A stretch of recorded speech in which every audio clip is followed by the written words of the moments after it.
Thanks for coming here today for the podcast. Uh, Before we get started, I want to say the first time that you and I met is I got invited to be on a panel at an event your team was hosting. And coming down, we were talking about the tech industry, and I think I was there mainly from someone who hires in tech, right? So there's a lot of great questions. But then after our panel, a former student came up, and the fast way I'll say this is she cried. Yeah. Yeah. It was amazing. I believe, I forget what her previous career was, but post Coding Temple, she had started climbing the ranks. I think it was at McDonald's in corporate. Right. And, you witness something like that, right? Especially from a coding boot camp in Chicago. You don't see that every day. And so it was that moment that I realized they're doing something different. And I got to find out more about this. I appreciate you saying that. It was generous of you to spare your time and come to the event. And, we're lucky enough to have incredible stories like that. We train a little over 1,400 professionals every year. And, there's a lot of folks that are, even have college degrees and are looking to kind of change careers. But then you have these incredibly inspirational stories of, she was a veterinarian, I think, before. Really? Just really felt like a dead end kind of career, was not particularly enjoying her day to day. And, we were able to participate in her journey to having a thriving career and more economic mobility for herself and her family as well. There are stories of folks going from stocking shelves in Whole Foods, earning minimum wage, to being a data engineer and earning six figures. So it's nice to run a good business and do good things for people at the same time. 100%. Yeah. So let's dive into that business. So, if I take a look at some stats that I've seen around, 97% satisfaction rate, an average salary increase of $23,000. I saw someone say in their testimonial that, the fact that you guaranteed job placement, it's like, what is going on here? So take a quick step back, Coding Temple. What is it? Would love an overview of kind of the people that are coming there. And then we can get into a little bit of how the programming work and what makes you unique. Sure. Yeah. So Coding Temple was founded in Chicago back in 2015. It was an in-person coding boot camp. Since then has grown nationally. We train, like I said, a little over 1,400 professionals every year in not just coding, but cybersecurity, software engineering, data analytics, QA, increasingly AI. Yep. Folks are generally coming from, trying to either change careers or in a lot of cases, upskilling and reskilling within technology. Historically, it's been a kind of a consumer-facing business. People find Coding Temple, leverage a variety of financing partners to pay for tuition and go through the program. Increasingly, we work with employers as well, both to be a talent of exceptional pipeline into their organization, as well as upskilling and reskilling employees within their company. Interesting. So, because that is, I co-run an agency that has engineers, and I have other engineers that teach those engineers, right? And it works very well, but that doesn't exist in all cases. A lot of times, finding education. How do I? In fact, I wouldn't know how to take one of those particular areas that you just focused on, say, hey, let's start up a whole cybersecurity business and train everyone in that. So you're partnering with organizations as kind of that external resource. Yes. So one of the things that's been so impactful with the programming and why we have some of the satisfaction rates and placement rates that you've identified or shared. About a year ago, we started this program called Tech Residency. And really, it's a multidisciplinary product development sprint where the top graduates across all of our pathways come together to form a product team, and they're building real products, solving real problems for real customers and employers in some cases.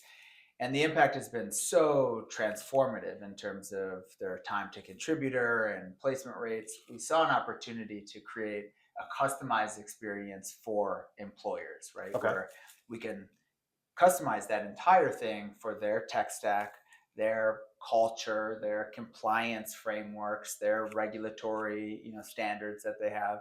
So now we have this really rich kind of digital twin type of experience that either new candidates going into that employer can go through Okay. to really get kind of on the job training, or their existing employees can leverage as a way to learn new skills.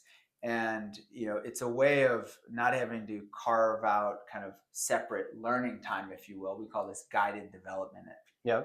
where we are working with an employer. You can literally give us a project off your backlog that maybe requires new skills or more advanced skills that your current engineers or development team doesn't have, and we will guide that team through the building of that particular feature or project, and enhance their capabilities at the same time. That's amazing. Coincidentally, we do a similar thing for UX UI work Okay. because you get in there and it's like if you just go to train a team, they say you're off on your own. What are you gonna do, Totally. right? Yeah. And so, and I'm gonna guess it's a similar process. We'll identify a problem they need, so that if anything else, they got a thing done, Right. right? Right. But we'll do the first half of it where we're leading workshops, bringing their team members in, but we're doing all the leading and everything else, and then halfway through we'll flip it, have them lead. We're there for the supporting role, right?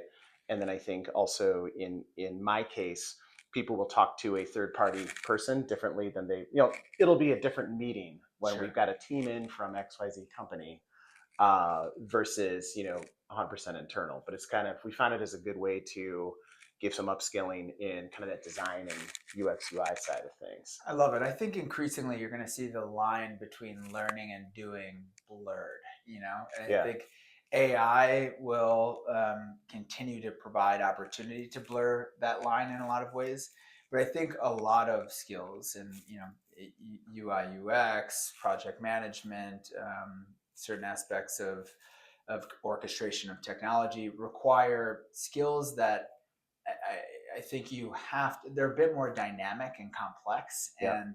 And even the best kind of AI tutor won't be sufficient to really develop those skills and be job ready. I think there are things you have to do, interacting with other people. That's out the there in the biggest world. part. Yeah. It's huge. Yeah, like I can draw pictures all day in Figma, doing that and making everyone comfortable with what I'm doing and making sure everyone sees their feedback incorporated and going through that process and being okay with feedback on work that I've done, that sort of thing. And the same thing happens with development and everything else too. Yeah, It's totally. so important. In fact, I saw that somewhere in some of your marketing materials. It was probably on your website, but it said things you can't learn in college. Yeah. And I'm a huge proponent of that. I mean, college is very valuable. Sure. I like to say that I learned how to buy my own socks. That was the big experience. Like, oh, somebody's not around just doing all this stuff for me all the time. Well, beer pong was Yeah. a big one for me. There you go.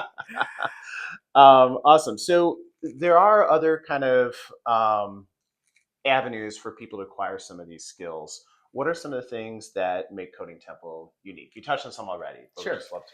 Yeah. So I think the tech residency component is a kind of a good example or illustration of how we think about the learning experience. I think typically people are thinking about a coding boot camp or boot camps generally as training the technical skills. Mhm. And for us, how we think about it, that's just 1/3 of the overall equation. Sure, it's important to know the technical skills to how to do the job, and we spend a lot of time there and really kind of push to advance those skills. But it's also about learning how to do the job well with others, so interpersonal skills. Right. And then how do you leverage interpersonal skills and technical skills functionally in a job to create value for the organization? So for us, we really think about our pedagogy in this, technical skills, interpersonal skills, and functional skills. And everything we do from a design perspective is trying to enhance and perpetuate those skills. So it's, you're not going to be sitting in front of a content library and kind of just passively learning at Coding Temple. You're going to be interacting with other people. You're going to be presenting and demoing your work. You're going to be interacting with employers. So for us, all of those components are critically important. I think they've been a major catalyst and driver of our success for sure. Yeah, and one of the things I noticed too is because there was a period in history where coding boot camps, there was a dime a dozen. Yep. Yep. Here's my money. Coming out the other end, you weren't employable really Yeah. because you didn't quite have the skills to be on a job day one, and organizations would have to kind of pick up the rest. That's right. And we actually had some success doing that, but we had to build our own training programs back in the day. And it just seems so much different to what the space is now, at least the way that you're operating. So Sure. just curious what kind of evolution happened. Are you still seeing some of the other same players out there doing this?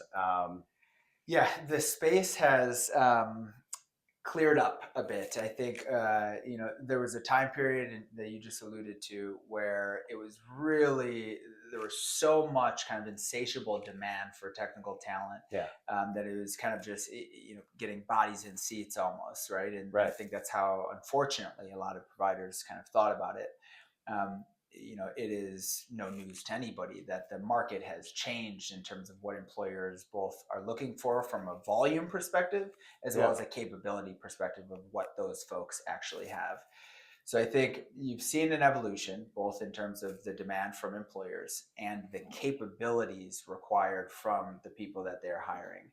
How we have adapted is, again, the tech residency component is one, but also continuing to push down, even on the technical front, the capability spectrum. So advanced specializations on cybersecurity, it's not just security plus, it's also certified ethical hacker. And we continue to kind of roll out different advanced certifications to help our grads in any market stand out relative to other candidates. But I think that's critically important. And again, I think AI only accentuates or enhances that dynamic in the Yeah. employer market. Let's talk about AI for a second. Sure. So the I would imagine incorporating AI into somebody learning how to code for the first time. And I know not every one of your candidates is somebody for the first time, but there's a quote that I say too much, and it's not mine, from the Charles and Ray Ames design team. They made the lounge chair in the mid-century, and as a husband and wife team. One of my favorite parts is I don't know who the quote is from, and I always thought that was cool. But it's never outsource understanding. That was great, right? And theoretically, my 13-year-old son could open up ChatGPT, say, code me a thing that does X, Y, and Z. It's going to pump out some stuff, and tell him what he needs to buy, and set up the servers and all that type of stuff, which still has some skill. So it is interesting going through assignments, going through some of the classroom work. Has that evolved at all? Was there periods where people were using AI and you had to figure out, are you using AI for this, or are you learning the skills? Yeah. And I love that quote, first of all. I think it has certainly changed both what we teach and how we teach. I think it's critically important that folks still learn the foundational, understandings of computer science, for instance, when it comes to software engineering. Um, and we still emphasize those things, and we try to do what we can to limit the use of certain tools in order to ensure that we are achieving and developing along that spectrum, because we think that as more and more people are able to leverage these skills, I think the expectations of, or at least where the opportunities are, people are going to want to push these tools further. They're going to want to orchestrate different tools. In order to do that orchestration, you need a foundational understanding of how you can actually pull those things together, right? Yep. And create website experiences that my little cousin couldn't create just by leveraging ChatGPT, right, right. And in order to do that, you have to have some kind of foundational capability. So we do certainly emphasize that. At the same time, all of our pathways are operating in a world of AI, right? And that is kind of thematically how we think about it. So how are we teaching our professionals to leverage AI in a way that augments their capability, right? Doesn't replace their capability, but it enhances their ability to be a contributor at work. And I think that's important too. Yeah. I also like the way you said that enhances their ability to be a contributor at work, because I think traditionally, and it's still a large part of the conversation, is there's multiple people with careers right now that say my career is going to be gone because of AI, right? And then whether it's writing or even design, right, Sure. and all this stuff. But then as we're starting to see it, it's like, okay, if I'm able to get things done faster at my job, what else can I do with that time? How else might I add value? Totally. And we've Um, seen that, play out over the course of history with innovations. Now, right. this might be a uniquely remarkable one, but we tend to find ways to continue to deploy our time in creative and higher producing ways. Exactly. I still know a lot of buddies that are accountants living in nice houses, and the calculator was Yeah, a yeah, long time hammer. ago, Yeah. right, when that came out. So, you know, talk a little bit about how it evolved. I want to go back to one thing because you were mentioning cybersecurity as one example, and it's very insightful because that is a huge need in the market. Walk me through how you identify what is the next thing Mm, that employers are looking for is kind of part one. okay. And then if I get into secret sauce, you can skip those parts. And then the part two is how do you go about developing curriculum, and how do you know that that's going to be effective for the training? Yeah. So on the first part, we have, I won't get into all of it, but we have what we call an SBS framework. And it really just is kind of a systematic way of identifying that there's a particular demand for it Mm-hmm. on the professional side, there's a particular demand for it on the employer side, and that we are uniquely positioned to deliver that learning experience well, Okay. and superior to alternative options.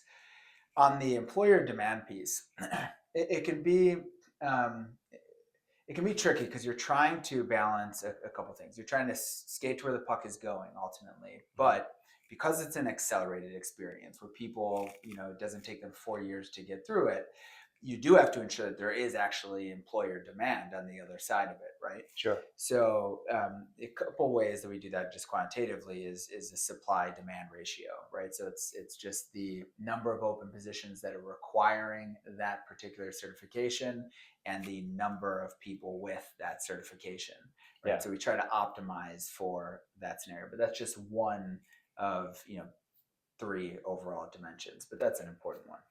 Interesting. And you mentioned the SBS framework. I know a lot of acronyms. Yeah, yeah. It's ultimately, it's sales, placements, and superiority. Oh, Yeah, okay. yeah, Awesome. That's yeah. a new one for me. I like Straightforward, but we that. come up with these ourselves again just to create kind of like a common language internally Right. that keeps us all. It can be very easy, especially with all the kind of content out there, to distinguish the signal from the noise. Where everyone has ideas, oh, we should be teaching this, we should be teaching that. This is just a way for all of us to understand, okay, this is why we are going to invest meaningful time in developing the curriculum and technology. And then we bring on, PhDs and academics as well as practitioners from the field to help develop the course. Interesting. So, and then if you're so very cool, and it's also you actually address the question I'm going to have, because there's so many things you could focus on with what you've built here, right? There's a lot of things employers need. There's a lot of things job seekers are looking to skill up on, and there's a lot of different facets of technology. So, sounds like you've developed a framework for saying of all these options, let's push it through our framework, and that's what you're using for. That's very interesting. Yeah, um, yeah, especially it's a field with a lot of shiny things, totally, totally. and since it's going to take time to build the curriculum and then time for a student to get through it, you know, It's a big um, investment, yeah, I Yeah. mean that's a couple of years, right? A couple of years ago, the metaverse was the big thing. I don't hear anyone talking about it Yeah, anymore, yeah, right? So it's totally. like, so it's hard to. That's very interesting that you use a. It makes sense. Use a Yeah, platform for it. I think so much of leadership or collaborative work uh, really just requires kind of defined definitions of success that we can agree on and keep those clear and visible. And then I've found that it does a lot of the legwork of getting everyone on board and collaborating towards a common goal. And that is just one very small way that we've done that, instead of having kind of admissions fighting for something and careers is fighting for another thing and head of product is fighting for another thing. We all understand the process of how we're going to identify what we want to do. Yeah, 100%. Cool. So I want to transition a little bit to kind of your role in the organization and just some of the other roles as well, because it feels expansive. We've got people developing curriculum. We have teachers, instructors, right? We've got marketing. We've got all kinds of things going on. Some are part of a traditional business, some are not. We'll start with you. In terms of your role, where are you spending most of your time? What are the problems you're solving? Yeah, I mean, probably relatively predictable. The aside from the kind of like core drumbeat of my weeks is typically depending on or spending time in strategic development, and then the constant monitoring of the strategic development. So what does that look like ultimately? It's looking at KPI dashboards, it's financial reviews, and it's meeting with team leaders to ensure that they have everything that they need to be successful. Um, our strategic, my kind of strategic intent, we set up these kind of one sentence intents across the team leads across the organization, and mine, as well as arguably the other team leads, is my number one job is assembling and developing the best possible team and giving them the vision, resources, and accountability to be successful. And I think, in a nutshell, that sums up how I spend my time. Am I constantly finding and bringing on board the best people? Are we doing everything that we can to help develop those people? Do we give them the strategy that allows them to be synergistic across teams? They have the resources to execute on that synergy. And do we have bi-directional accountability, to where I'm accountable to ensuring that they have what they need to be successful, and are they accountable to doing the things that are required to be successful? Interesting. And something you said I haven't heard before. Make sure I heard it right. Did you say every key job role has a sentence? Yeah, so every team lead basically has a Yeah. strategic intent of like what their mission is. It's a true north in a way that's not just kind of a metric, if you Yeah. will, and it helps guide how they're prioritizing their time. How long have you been running the business with that in place, and how did you go about determining those? Yeah, prob- probably a year and a half or 2 years. I spend a lot of time thinking about kind of what are ways that we can distill all of this noise and provide a compass for our team members to know the direction we're going, in a way that they don't need to just it needs to constantly be communicated from myself or someone else on the team, because the idea is to hire really capable, incredible people who are Right. better than me in all the functions that they do. How do I unleash that as quickly as possible, but unleash it in a way to where, again, we are all rowing the boat in the same direction? So it's been a game changer for us, that in combination with things that you're familiar with in terms of OKRs and KPIs and things. Yep. 100%. And so, out of curiosity, what are some of the key performance indicators that Coding Temple uses? Yeah, so I mean, our true north is ultimately it's job seeker placement rate and employment rate on the consumer side, particularly. Yep. So everything that we do leading up to that part really is how are we accelerating the time to them being a job ready contributor, or day one contributor. So that's a key one. And then, just to go kind of the other side of the spectrum, one of our key operating principles is controlling your own destiny. And that has, economic implications and economic ways of measuring. Yeah. So for us, it's ultimately free cash flow, right? So Right. it's making sure that we're running a machine that is impactful on Right. the placement side, and doing it in a way that allows us to be sustainable and continue executing on that mission for the long term. Interesting. I mean, it speaks volumes for an educational institution for the first KPI to come out of your mouth is job placement, right? and not enrollment Yeah, numbers, right? totally. Yeah, yeah, Um, yeah. Enrollment isn't even really uh, a KPI in there. I mean, we'll look at some things in terms of um, ensuring that the types of people we're bringing on are people that we can really help and really help be successful. But there is not a kind of a volume metric of employment or of enrollment. It's more on the job seeker side of things. so interesting. Yeah. So, curious in terms of how the company is organized. You mentioned that there are different kind of key roles. Everyone has their sentences. Walk me through that a little bit. Who are some of, you don't have to use names of people, but what Sure. are some of the other key roles that are kind of in the mix, and how do they contribute? Yeah, so our chief product officer, which is a role that probably most people are common with generally, but in our organization it takes on kind of a whole new meaning because the chief product officer is not only responsible for the technology experience of our students, but the holistic experience and the programmatic experience of students as well. So there's almost COO elements to his role as well. His name's Ryan Taylor. He's exceptional. Um, he's been in the industry for 20 years at Udemy and other well-known players as well. But for him and myself, I mean, our life's work is this type of business. So we kind of obsess over the student experience and ultimately the employer experience as well. So he sits over all of that. We have our CRO, Chief Revenue Officer, which sits over marketing and admissions, really focused on doing a better job of getting kind of feedback and insights from program and product. Um, who how do we better serve the students that are in the program, and who are the students that really excel and benefit from our program the most, and how do we make them aware of our options, right, of Coding Temple. So he spends a lot of time there ultimately. And then, of course, underneath product, you have careers, you have programs.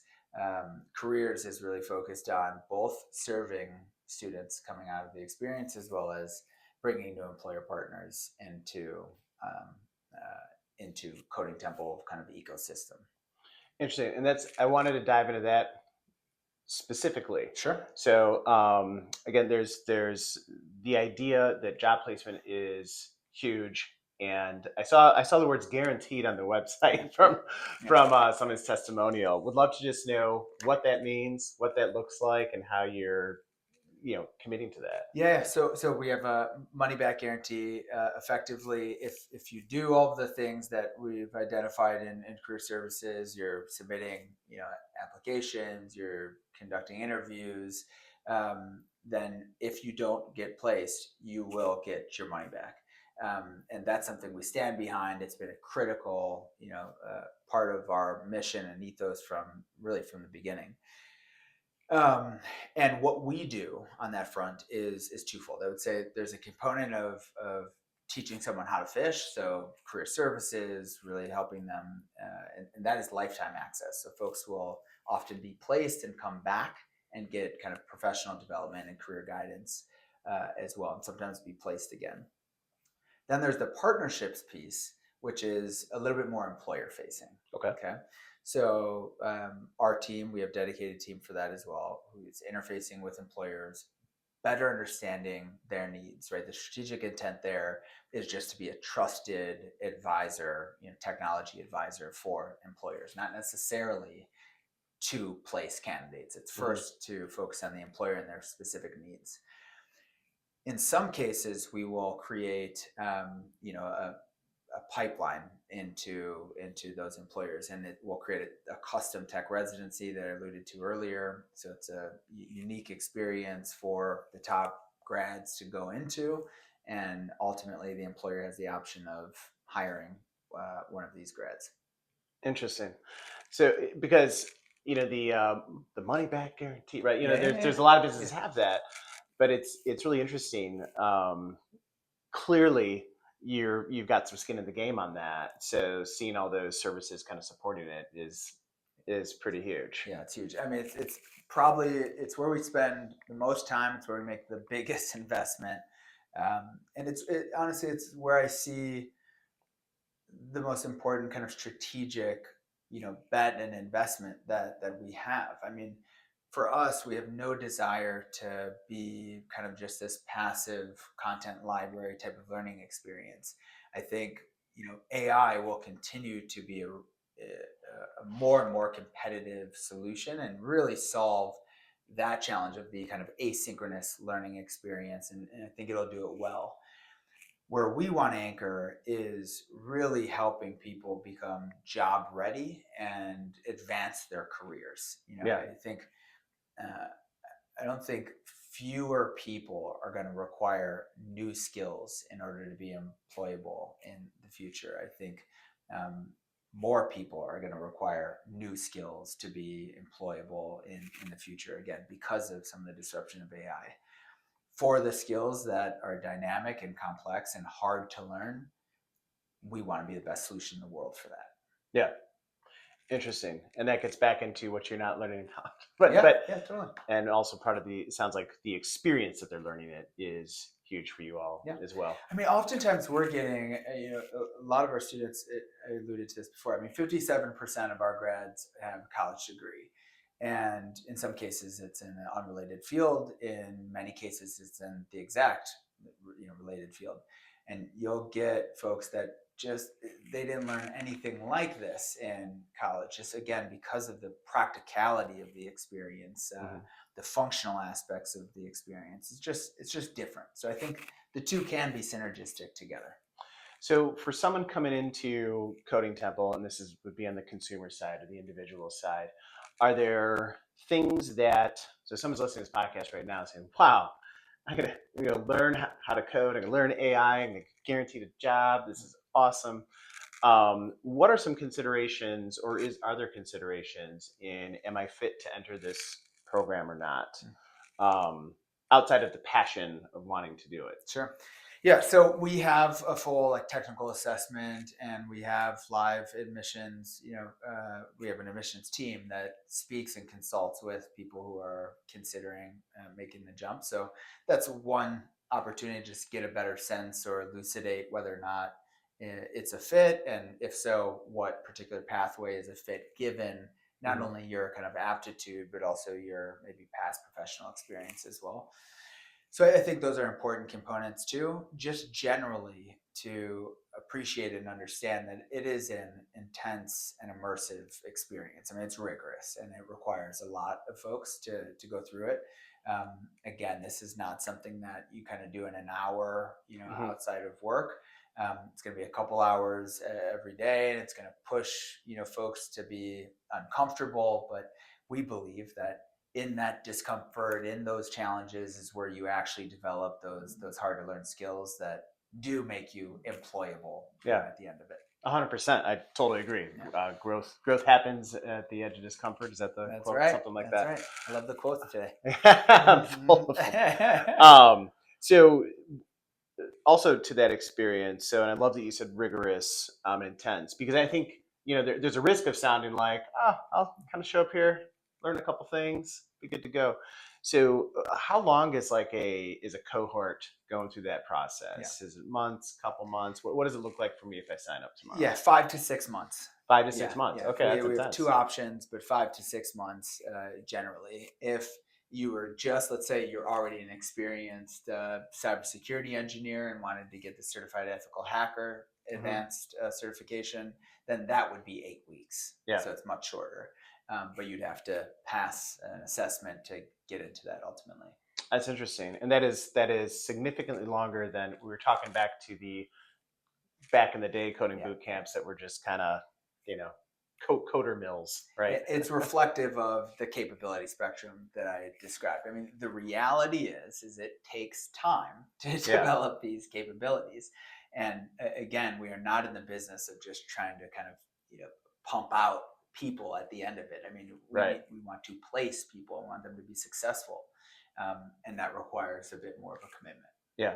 And in fact, I think you won't take more than 100 students per cohort. Is that So correct? it's Or 25 per live cohort. oh, really? Yeah, and then if we do have one option that's a blended kind of flexible experience, and that can be more. But we have a lot of student success managers and instructors dedicated to those folks. But in both cases, yes, there's a limit. Interesting. Interesting. Um, cool. So we're starting talking to markets. Before I get into all the markets that you're in, um, Chicago. So started in Chicago, now expanded beyond that. Would love to know kind of how the Chicago ecosystem may have played into the growth, if there was discussion about where to start it, and how that relates to Coding Temple success. Yeah, so I mean, it's starting in Chicago in 2015. Predates. I was advising the company at the time. I Okay. wasn't running the company then. In fact, my road to Coding Temple started from me hiring Coding Temple grads, and had always been Huh. impressed by the quality of folks coming out of the program, and maybe more importantly, the team's commitment to that quality as all these other providers were just rapidly trying to scale. Yep. There was a real kind of focus and commitment. And I was building startup businesses here in Chicago. So I think there's kind of multiple dimensions of Chicago being at the center of our respective journeys. Um, there's been a number of initiatives that I think were particularly unique to Chicago. We're a WIO approved provider, so there's a lot of funding and support available for students who maybe are from underrepresented communities. Mm-hmm. We've done a lot of really cool initiatives there. More recently, if you're familiar with P33 Oh yeah. Chicago, right? Mm-hmm. I did a tour of duty there, which was wonderful. Kind of being on that side of the table, being able to contribute back to the ecosystem that's been so supportive of my success throughout my entrepreneurial journey. But they do a lot of work in the tech community, and we're part of the Good Jobs Challenge, which works with larger employers and, of course, providers like ourselves and others, where we're trying to again create kind of a economic pipeline into some of these larger employers for these underserved communities. So I think Chicago's unique in its appetite and desire to be equitable like Mm-hmm. that and to put money behind it. Um, would love to see the ecosystem continue to develop, um, not just in that respect, but also just as a tech hub generally. Yeah, But I'm proud of the strides that have been made so far. that's awesome. And so when you are I said we're starting to get into markets. You're probably like, what? We are? But it's the next kind of line of question I like to understand. So what I'm walking away with so far, what an awesome service, product, organization. Sign me up. Awesome. Okay. What's going against us, right? So it's probably it's either awareness or it's competition or it's kind of the market sentiment. So question that I'd love to ask are what are some of the big challenges with growing something like this? Yeah, I love that question. I think generally there's no doubt that there's been, in part because of some of the sentiment that you alluded to, there's been a bad image of boot camps. I think generally because of just how much kind of some of these models scaled and made sacrifices in terms of the learner experience. So I think generally that has been, you know, a less than ideal situation. Fortunately, you know, all you have to do is come experience us either as a student or as an employer, and we're able to dispel that sentiment pretty quickly. So I think that's been um, key to our success throughout, since its founding, has been referral based, organic Yeah. reviews, etc. So I think that's one challenge generally. I think another is, which can be a headwind or a tailwind, is this idea that AI is going to replace all of these jobs, and I fully understand and appreciate the kind of um, uh, ambiguity or opacity or even vulnerability, maybe is a better way to describe it, of just not knowing for sure what the opportunities are going to be on the other side of it. What I would say to that, and again, how we think about our training, it is, I believe these pathways, so cybersecurity engineers, data engineers, QA, software engineers, even cloud architects, I think these pathways are very, very promising. In fact, even more promising and more opportunities, but you need to learn it within the context of a world that does have artificial intelligence, both in terms of, again, to your question earlier, understanding the fundamentals of it, as well as understanding how to leverage these tools to do those jobs better, right? Yeah. So I think there are positive implications that net out over the kind of negative headwinds, or which I really just think is just a changing landscape. Right, right. Well, and we started in 2015. The tech scene has changed Totally. considerably, and every year, Yeah, right? totally. um, and so, also curious on AI. Obviously, it's a hot topic with everything, Sure. right? Are you yet? And I love the way you put it. We're teaching not only the fundamentals, but all the way to certification level in different categories. But you're acknowledging that you're teaching it in a world where AI exists. Yes. Um, have you gotten to a point where you have AI specific curriculum? Is that a thing yet? Yeah, good question. And then I'm curious if you are, what are you thinking about in that? Yeah, good question. So our first priority was preparing our existing pathways Mm-hmm. and the students going through it and the professionals going through it, as well as our employer partners, um, with these kind of AI augmentations like we just described. Next will be for sure is a unique pathway specifically focused on artificial intelligence. How we're thinking about that currently is first going to be an upskilling course, meaning that it is for folks who are already software engineers, data engineers, i.e., our alumni who have gone through some of these programs, or professionals out there who have never, interacted with Coding Temple. We're going to start there. There's demand there for it. Again, we think we're uniquely positioned to help those folks develop, again, these still new and hard to learn skills, and we'll see how, kind of work our way backwards from there, of how early on the journey can we go, or the capability spectrum, to have an entire pathway just dedicated to AI versus kind of just a more upskilling approach. But that's how we're thinking about it today. Yeah, and it makes sense. Yeah. Because part of your commitment to the folks that are going through your program is expertise. It has put together curriculum to train them to get jobs, and that's a gray area right now on what that looks like. Yeah. So to not have I think the armchair quarterback, probably thinks there should be how to make prompts, right?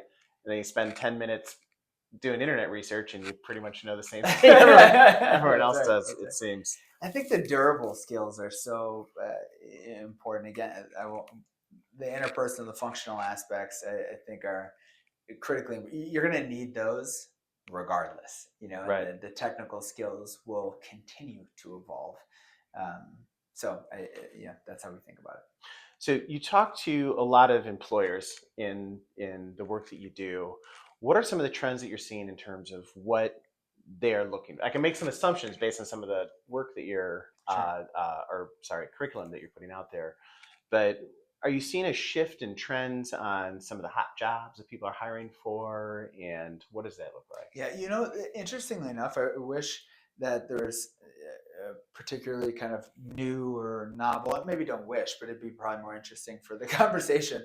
But I've been surprised that the demand for software engineering, despite all these headlines, we are not experiencing any attrition in demand on really either side of the equation, employers or students. In fact, we're seeing that continue to ramp up. So nothing particularly new there. Now we are, and everyone is in part why the upskilling course makes sense. We are seeing a demand for AI, particularly deep uh, like builder skills in AI. Um, we are seeing a demand for that on the employer side, but I'm sure everyone has heard about that. Yeah, no, 100%. Um, the other thing that I wanted to ask in terms of the kind of employer relationships is there was always kind of a thing that existed in the space of technology and software development, this idea of a we need a good junior developer, right? And it was one of the hardest positions to fill because where that's coming from is organizations are scaling and people get more and more senior, they get more and more expensive, right? And then there's also the concept of, well, let's bring in some new folks that know the new things and plug them into this environment. So I guess where I'm going with the question is, are you finding that employers have you created that product to some degree? And I know it doesn't apply to upskilling, but for the folks that are coming from veterinary to getting into, is that, do you think that's part of why you're seeing a lot of demand is because you've got kind of the product or the output that you're looking for? Well, I think so. I certainly hope so. That's how we try to design the product. Again, so when we think about everything kind of on this capability spectrum, if you will, and we take every person at least beyond what would have historically been kind of an entry level role into more meaningful autonomous contributor, if you will. Yep. So we hold ourselves to a really, really high standard to try and meet or exceed that bar. And then again, take things further with other kind of advanced skill sets. But yeah, I hope so. Yeah. And then also the employer piece too, because again, I think it's one of the more compelling pieces of your value proposition is that job placement piece. Yeah. And respecting and owning that is the first KPI you mentioned. It's people have gone through the program, that seems to be their focus too. Like it's that doesn't exist at a 4-year university, Totally. right? Yet that's what everyone is. You can look at it as an investment, right? With a little bit more certainty of ROI. Totally. You also mentioned that you're starting to do, or something you haven't for a bit, but you do a lot of work with employers themselves and creating custom programs and that sort of thing. If you had to speculate, is that where the growth opportunity is building more employer programs, and what does that look like? Yeah. On the ROI piece, I think just really quickly, I think it's critically important. Something we anchor on constantly is we want a very clear and measurable ROI of at least 2x the cost of the program in terms of the year one kind of salary lift that professionals get. Similarly, with employers, we think about it from an ROI perspective. And yes, I do think that is where the real growth opportunity is for Coding Temple. Again, I think there will continue to be a lot of demand on the professional side, and maybe increasingly so. And with so many providers kind of going out of business, I still think that there's a lot of growth opportunity there for a provider that is really committed to the experience, is really committed to the quality of that experience and the guarantees or outcomes that happen on the other side. But on the employer side, I think we are approaching this point where we're kind of past just acknowledging or even experimenting with these new technologies, and now employers are really looking to, okay, how do we make some moves and investment here? Yep. And we aim to be a critical part of that, and we've bringing a solution to market that doesn't require the classic like carving out time for learning just becomes a part of doing. How do we kind of integrate into that part of the conversation? I love it. Well, awesome. Well, kind of going through here. So, building, I like to say, because you're not done, a successful company that already has a large degree of success. Helping take individuals looking to upskill or get into new, even totally brand new careers. Um, You've got a model that makes that investment in that education worth it with a degree of certainty on job placement. Now you're working with the employers, which is brilliant, right? Because what are you looking for? And if you're talking to a lot of them, right, which is the difference between being a staffing company, is you start to identify these different trends. That's again, developing curriculum, going to help people, so on and so forth. A lot of amazing stuff. So what keeps you up at night in running a company like this? Yeah, great question. I mean, like anyone running a Yeah, business, there's payroll. plenty. Yeah. There's there's plenty. Yeah, I like to think we have our stuff together, but there's always challenges, and the hardest challenges that no one else can solve are the ones that we experience on a regular basis. I think for us, it continues to be just how do we deliver on our mission better and for more people, even in markets that are challenging, right? Again, back from the employer perspective, the volume of demand is still different. And we have a lot of people who are really passionate and excited about a career move, and I want to ensure that we are able to serve all of those people in the way that I know they deserve and that they've worked hard for. So we are just perpetually thinking about how can we better serve them, how can we better serve the employers that we're working with. And I think there are answers to those questions, but it's an ever evolving, ever challenging thing that we're thinking about. So my follow-up question, so that's a lot to think through, right? And Sure. and where do you focus? Which sentence is going to take that? If you were to receive $10 million to throw at that situation, where do you think you'd be investing that? Great question. Great question. Um, it would probably be on the, some of it would go to just continuing to invest in the pedagogical experience of our students and giving them more and more and more support. And a lot of it though would go to continuing to build the employer you know pipeline experience and what the solution is for employers, because again, I think that is just such a critical part of this equation, and I think there's such a unique opportunity to serve employers with a solution that they don't have at the moment. So I think the employer side would be a critical investment opportunity. Is there anything on the backlog of the employer side right now that you're thinking about? There is, but you can't talk about TBD, it yeah. yet. I gave you that permission slip, the secret I sauce. appreciate it. I love it. But and I also love knowing that there is Yeah, always something coming, which doesn't surprise me. naturally. Well, Evan, this was an awesome conversation. Thanks, Ted. Again, I've learned a lot about Coding Temple, literally just from being in the ecosystem. That's how I know we're both in technology in Chicago. Every experience has been positive.